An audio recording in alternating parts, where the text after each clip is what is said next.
Are you ready to break free from the doubts and limits holding you back? Welcome to Embrace Your Value, where therapy meets coaching to help you unlock your true worth and take control of your life. Hi, I'm Kristen, a trauma therapist dedicated to helping you heal, break old patterns, and reclaim your power. And I'm Jen, your support coach, here to show you how to set fierce boundaries, embrace self-compassion, and step boldly into the life you deserve. So, whether you're stuck in self doubt or feeling lost, know this: your value isn't up for negotiation. It's time to own it. Every week, we tackle real issues that challenge, inspire, and empower you to live with purpose and confidence. So, grab your favorite drink, take a deep breath, and let's get started. Because you're not here to play small. It's time to embrace your value.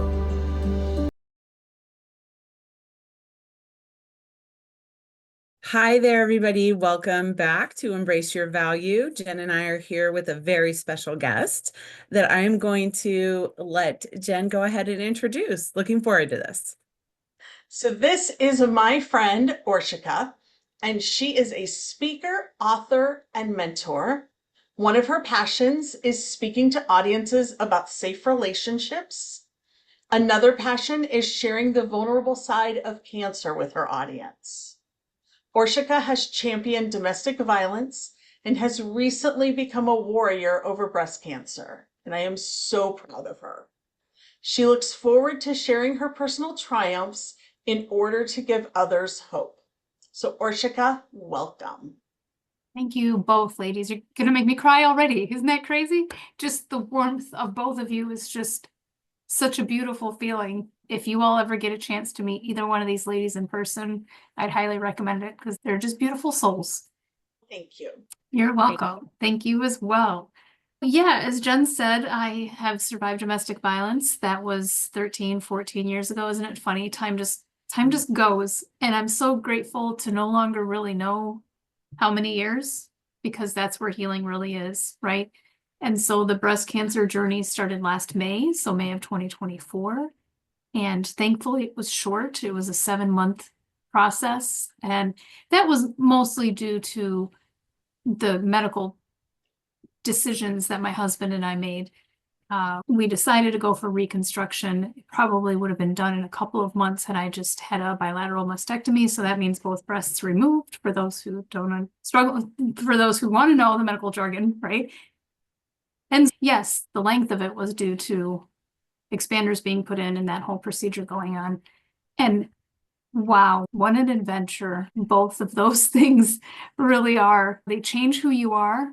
And it's up to us, right? Whether we allow it to change us for the better or for the worse. And it definitely changed me for the better. It made me humble. It made me understand myself better. It continually encourages self-reflection and self-growth and self-acceptance and grace and kindness and all those beautiful things. Jen and I were talking this morning and I was like, oh, I'm not doing things like I used to. I'm also seasoning in life a little bit, not terribly, a little bit. So there's part of that too. And the amount of surgeries and the trauma from domestic violence, it just all adds up. And we can be mean to ourselves. We can be our own worst critic, or we can love ourselves like we would love our best friends. Yeah, absolutely. So, Orsika, tell us a little bit about how you get your story out there. How do you do these things, and what are you really looking for in this realm of your business? Absolutely. Thanks for asking, Jen. Yeah. So what I do is I speak to university students mostly about safe dating and boundaries and sexual assault. And when I started my business 5 years ago, I was speaking to women who were either in or freshly out of domestic violence. And I realized that my passion is elsewhere. I realized that there are people created to help with that kind of immediate trauma, such as Kristen, right? And then I realized that I really wanted to get people before they got into it.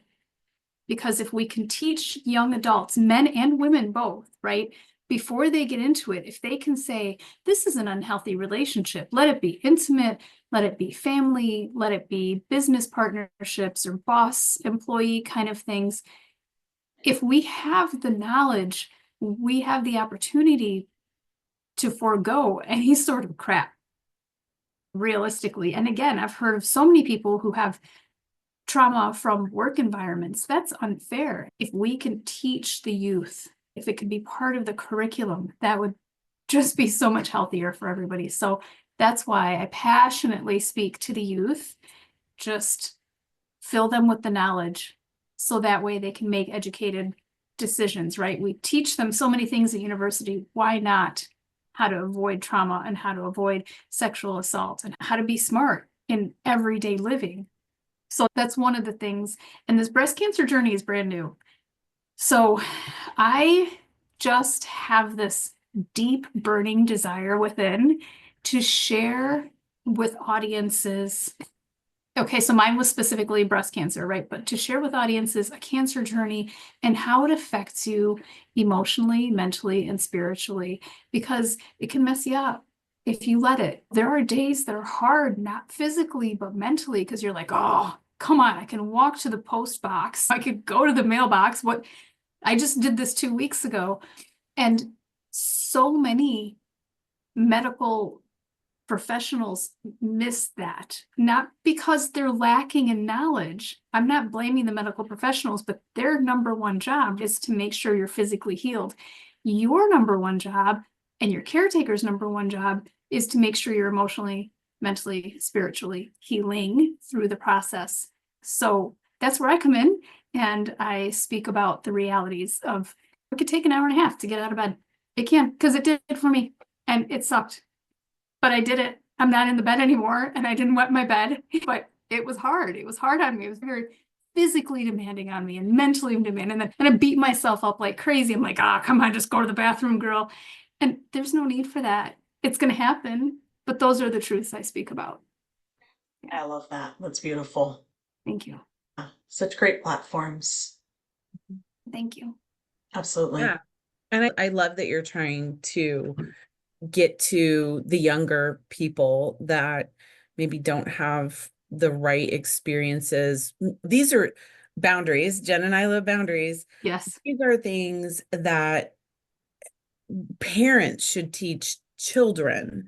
I have an almost 17-year-old, and that is definitely something that I really try to get him to understand, is that we don't always have to say yes. We don't always have to do more or be there for everybody all the time. Take some time for yourself, take care of you. So I love this. I also would love if parents knew all these things as well. Of course, we have to teach the parents. If you can start early with these kids, then when they become parents, we can stop that cycle. We can get to a place where everybody has good boundaries and they can feel safe. It doesn't mean trauma is not going to happen. It doesn't mean that things aren't going to be bad in life. It's about, how do we handle that? How do we prevent what we can prevent? And then how do we handle it when it does happen? No, I absolutely agree with you, Kristen. It's so important to be able to pour into the youth like that, because a lot of times they think that narcissistic parental behavior is normal because that's all they know. Or your aunt is being a narcissist. Well, she's always been that way. You don't even recognize that's narcissistic behavior, or those are narcissistic tendencies. I know that word gets thrown around a lot in our culture nowadays, but there is some validity to that. There's a lot of validity to that. If you could teach the youth, and by you, I mean general, so us, right? If we could teach the youth those boundaries and like, these are normal behaviors, healthy behaviors, and these are abnormal, unhealthy behaviors, then when they're in those environments, in the home environment or work environment, they can be like, wait a minute, this isn't healthy. Like this needs to change. So changing the trajectory of their legacy, exactly what you're saying, Kristen. Exactly. Yeah, that's beautiful. Orsika, what's one thing that you could tell our listeners that would just be a really good takeaway as far as what they could? I'm assuming most of our listeners are a little bit older, maybe have children, like what's something that they could start with to start teaching their kids? Exactly what Kristen said is she's working on teaching her almost 17-year-old boundaries. And I have done the same thing with my children. And it's the lead by example. If your kid is overwhelming you, you can say, I need 5 minutes. I love you, bud, but I need to step out for 5. You've done nothing wrong. Because a lot of times kids will internalize that and be like, oh, I messed up, man, mom's pissed. We don't need to give that to the kids, right? You've done nothing wrong, bud. I just need 5 minutes and I'll come right back to you. And then make sure you do with an open heart and open mind and all of that. So if you're leading by example as a parent or as an aunt or as an uncle, then they're definitely going to pick up on that much more quickly than if you sit them down and say, this is what we're going to learn today. So the lead by example is huge for parents and mentors and aunts and uncles, for sure. Yeah, I would really agree. Absolutely. Good behavior, healthy behavior, safe behavior for our children is probably it's more important than teaching. People are going to probably be mad at me for this, than teaching math. If I can't teach you to be safe, none of that matters. Literally, none of that matters at all if I can't teach you to keep yourself safe, because we've got so many teenagers, all ages, but it's like, if you don't feel safe at school because you're being bullied, you can't learn. If you're hungry, you can't learn. There are basic things that we need to give these kids before they can learn the things that will really develop them in life. Yes, those fundamentals and boundaries are a part of those fundamentals. My son, just yesterday, we were on a call and I made a comment and he's mom nut now. And I meant it as humorous. Had he slept a little bit more, it would have been taken as humor because we banter back and forth, but he was tired. And just the fact that he put the kibosh on it, I could have been really hurt by that and be like, what do you mean not now? What do you mean? I want to talk to you about this now. It was meant as humor, blah, blah, blah, blah, blah. And I could have gone on and that would have shut him off for any future safe conversations. And so I just simply said, I meant it as humor, but okay. Because I wanted him to know, like, I didn't mean it offensively. So step 1, and then back off, step 2. You don't have to take, just because a teenager is speaking to you in a way that may not feel good, doesn't mean you have to take offense to it, because they're learning their boundaries. And if you're offended by every boundary they set, you're never going to be a safe place for them. Yeah, absolutely. Because all the feelings are okay, right? It's okay for them to be upset that you've said something. That doesn't mean that just because and so like in your example, your son internalized whatever you said in jest, and because he was tired. And so we also, as parents, can't internalize everything that they say to us. We want respect, and they can respectfully say, I don't want to talk about that right now. Absolutely. We are going to circle back around, Yes. especially if it's something important. But it's about that exchange of emotions so that they feel safe and you feel respected as a parent, because moving forward, that's how we do keep them safe, is that they make sure they can count on us. So I love that. Yeah. And I love the fact that you give him the space to set those boundaries with you. And it's not, how dare you talk to me like that, or those kinds of things. I love that because not every parent can do that. And not every parent was raised to do that or understands that. And so there's no criticism against anybody who's listening that might be like, I would never have done it that way, but maybe I should. Great, you're learning. It's always about taking the next best step. We only know what we know, and when we know better, we do better. Hopefully. Yeah, that's the goal, right? That's the plan. Yeah, I love that so much. I think that's perfect and great. So I'm trying to think of some questions. I'll edit this part out, don't worry. So what are some questions you get sometimes? What are questions? I just know you so well that I know some of this. What kind of questions? Like, what would you speak on? Like, if you were up speaking, what kinds of questions would you get or have come up for you in a podcast? Yeah, just exactly what we're doing here. The questions that come up for me are, how do you set those boundaries? How do you love and respect your teenagers and allow them to figure out boundaries for themselves? How do you guide them through that? What are healthy relationships? How do they look? What are red flags? What are green flags? Okay. So many Okay. things. Okay. Perfect. Yeah, yeah, I like Perfect. that. Some red flags, especially in that younger. I don't know how old you are, but we didn't really have red flags when I was a kid. He's our age. Okay. I'm your age. It was like, okay, whatever you want to do is fine. Yes. Because our parent, at least my parent, my dad didn't teach me that. But yeah, I think some examples of some red flags would be fantastic. A huge example is, especially some, I'm going to go for a second here in the dating world, because that's where a lot of abuse takes place. And it absolutely takes place within the family too. But we're just going to go in the dating world for a second. A red flag is somebody who doesn't let you hang out with your friends. So they take you away. There's a word for it. What is it, Kristen? She's chomping over here. Isolation. Isolation. Yes, yes. They isolate you from your family and friends and want you all to themselves. Or somebody who just grabs your phone and starts scrolling through it.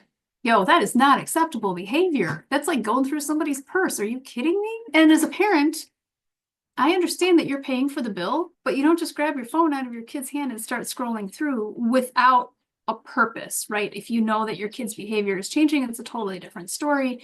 But even still, as a parent or an adult, you can just simply say, I would like to see what's going on in your phone instead of grabbing it, because that's showing them respect. And a lot of times people will give respect when they receive respect instead of just have it naturally. And so it's very important to show that respect, even if we don't feel respected sometimes as parents, and that's okay.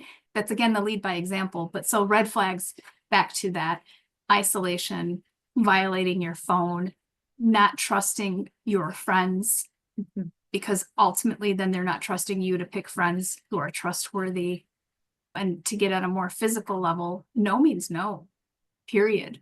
If the partner wants to hold your hand and you don't want to, let it be guy or girl or whomever, and you don't want to, and you say no thank you, and they grab your hand, that's a red flag. Go away from that person. If they can't respect hand holding, how are they going to respect kissing and more intimate things happening between partners, right? So yeah, those are a few of the pretty major red flags. And here's one that happened. Oh, I love my middle child. I love all my children, but my middle child, we were at a concert one day as a family. My sister got us tickets to Trans-Siberian Orchestra, and her guy that she was crushing on couldn't get a hold of her. So then he called me, and I looked down the aisle because it was like me and my son and then the oldest and the youngest. And I like looked over and I was like, why is so-and-so calling me to figure out where you are? Because I know she told them we're doing this family thing. So if your person is calling you repeatedly and then not getting an answer and then calling your parent or somebody else that you're supposed to be with, that's a pretty major red flag. Yeah. Yeah, I would agree. And I have something to say about isolation and some of the reason why that why they do that, why someone who's abusive does that, is they want to make sure that the secret doesn't get out. The secret of the abuse and how they're treating you, because the more you talk to your friends about what's going on, they're like, hey, that's not right. It's the same thing with a family member that might be abusing you. It's okay, we don't say anything. This is just how we do things in our family. Or a threat, right? And I've heard this one before, if you tell anyone about what I'm going to do, I'm going to hurt your little brother, I'm going to hurt your little sister. And those kinds of threats are obvious red flags. But if we just pull that down to a basic level, like you're talking about, where they're like, oh, I don't like Jessica. No offense to Jessica's, but I don't like Jessica. She tells you what to do all the time. I don't think you should be her friend anymore. And that's where it begins. And it goes one at a time. Yes. It's not like they say, get rid of all your friends. they give you these subtle little reasons why you shouldn't talk to those people, and they start isolating you and boxing you in, because when you become dependent on them for everything, then they have all the control, Yes. and then you feel obligated to stay, because then things come out, nobody's going to love you like I do. No one's going to treat you like I do. Those are some more good red flags, these little catchphrases that you can start to pay attention to. And love bombing, right? Just that whole love bombing thing at the beginning. These are the patterns. And you can even look at speech patterns of people who are on dating sites. You look at the rhetorical sort of speech patterns, and you can start to see these red flags before you even get there. Yes, I totally agree with all of that. And it, like for family stuff, it could be not even a threat to your siblings. It could be something so minutely subtle. If we do this, I'll buy you ice cream. I'm going to love bomb you. If you do this act, then I will give you. So it's that rewarding and it's grooming and oh, it's just so much and it's so sad, really. The grooming thing, just as I have a teenager who's online playing games and stuff, we had a lot of talks about grooming and what that looks like. What are the things that people are going to say? It starts really small. And it's, oh, what country do you live in? What state do you live in? What city do you live in? Oh, are you near this thing? And they start narrowing down how to find out where you are. And it's so subtle and it's so innocent. And so this grooming, it's like kids they don't even see it coming half the time. Yeah. Because it is so subtle. Exactly.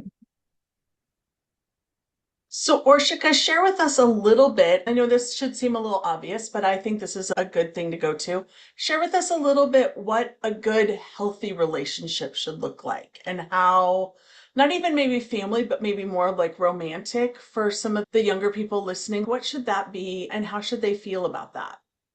Exactly the opposite of what we just discussed. There, we're done. No, but on a serious note. So I like to make things lighthearted before it gets even more serious because this topic is really heavy, right? And so thank you for showing me the grace as I make things a little bit lighthearted. But realistically, healthy relationships are, of course, you can go out with your girlfriends. I'll see you tomorrow. Hey, just shoot me a text when you get home so I know that you're safe. I'm going to go this weekend. I'm going to go hang out with the guys. You know, we don't need to be connected all the time. And yes, of course, I support you talking to your mom and dad. I think that's a great idea. Or do you want me to just take you to your mom and dad since you don't have a car? Just any of that stuff. And gift giving. So there's a difference between love bombing and gift giving. And gift giving is, I'm giving this gift to you because I care for you. Instead of love bombing, that's, I'm going to give you all the great accolades so that I can tear you down. Right? Raise you up to tear you down kind of situation. It's a subtle difference, but there is a difference. And so gift giving, of course you accept the gifts and of course reciprocate and you give freely and openly and they understand the word no. From my past, my husband is very careful to make sure that our intimate interactions are okay. And we've been married a year and a half and we're getting to the point where he understands those smaller, more intimate responses that I have. And he's just so great about making sure that I feel safe and that he's not pushing me to do something I don't want to do. And that could be handholding, that could be kissing, that could be even more intimate stuff, whatever the case is, right? But he's just very careful, as I am with him, because he also was in an abusive relationship before ours. And so just truly caring for the other person's heart without, and here's the big thing, caring for the other person's heart without demanding reciprocation. Yeah, very well said. What a great explanation is like without expectation of reciprocation. Because I think part of our society is this tit for tat or quid pro quo. If I hold your hand, it's like you were talking about earlier with if you do this act, I'll get you ice cream. It's the same quid pro relationship that we're talking about. I'm going to hold your hand because I want to hold your hand, not because I want to make sure that you're close to me, or, whatever the reasoning is, it's to make sure it's because both of you want it, not just because one person wants it, and not to use it as a reciprocal tactic. Yes. Orsika, is there anything else you want to share with us or you feel would be valuable for the audience to hear? Something that I didn't hear because I wasn't allowing myself to hear it, not because people weren't speaking it into me, is that you are worthy of a healthy relationship. You are worthy of security. You are worthy of safety. You are worthy of, as much as humanly possible, unconditional love from family, friends, business partner, intimate relationship, whatever. You are worthy of healthy relationships. And the best way to do that is to start setting small boundaries. Because as soon as you start setting small boundaries, your self-respect will come back, and you're just going to grow into this beautiful human that you were meant to be, that you were created to be. And I know for a fact with me, the domestic violence happened because my self-esteem was low, because I didn't have boundaries. So if you start setting boundaries, and that's a very simple no. If you feel obligated to do something, do you want to do this out of obligation, or do you want to do this because you want to do whatever this is? Just really processing through before you're saying yes because you have a servant heart, which is beautiful. Make your yeses count by having more no's. We've heard that probably time and again, but I had to learn that because no's are boundaries, and boundaries are okay. And the more I set boundaries, the better my self-esteem became. And then the healthier I became. And then I ended up with this amazing life that I've created intentionally. 13 years ago, 14 years ago, when I was in the midst of the domestic violence, I would have never thought that I would be worthy of the life that I'm living now, ever, because my esteem was just that crappy. So just going to be very honest about that. So if you're listening, just know that you are worthy of a much better life.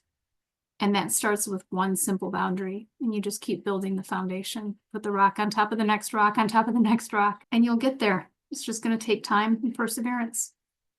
Yeah, that's beautiful. And I think too, just to add to that, you're also worthy of finding help. So don't be afraid to ask for help. Don't be afraid to reach out to any of the three of us. Ask for help. We can always direct you somewhere if we don't have a way to help you, but you are worthy of that. And your life has value and meaning. And definitely get the help you need. Don't be afraid of that, because I can speak for the three of us. Nobody's going to judge you. And anybody that does, run from that person Red and go flag. find somebody who will not judge you, because the right people will not judge you. They will be proud of you and love you for doing the right thing for yourself. Absolutely. Yeah. And one thing, just on the heels of that, really quick, Jen, since I love that we're encouraging people to get help. One thing, a good boundary is I like people who interview their therapists, their coaches, go to one or two or three, and see which one you connect with the most. Because like you're saying, if that person's judging you, or if you feel like their values are not in alignment with yours, then you want to find somebody that you can trust, that you can feel safe with, because the mentor, mentee, therapist, client relationship it's so intimate that you want to be able to tell that person everything. And if you don't feel safe, then you just want to move on to the next one and not feel bad about that, right? That's the thing. It's don't feel bad. Simply, yes. It's your life, it's not theirs. So live life on your terms. This is something I've started saying a lot lately. You get to live life on your terms. And we had Kimberly Quinn on last week, and she said, you need to learn how to spend your life minutes. And I love that phrase from her. So spend your life minutes with the people who are in it for you, and they want you to do well.